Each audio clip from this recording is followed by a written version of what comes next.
Hey viewers, welcome back to our channel. Today, we're delving into a captivating term that is a city in the United Kingdom, having a population of about 355,000 people. Well, how do we say its name correctly? We may pronounce it as Leicester, Leicester, Le-star, Leicester. Leicester is a city with a rich history dating back over 2 millennia. It's known for its historical landmarks, including the Leicester Cathedral and the remains of King Richard III. The city is also celebrated for its vibrant cultural festivals and diverse culinary scene.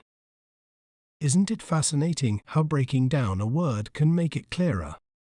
If you enjoyed learning about Leicester, be sure to subscribe to our channel for more educational content. Thanks for watching. Remember, knowledge is power. See you next time.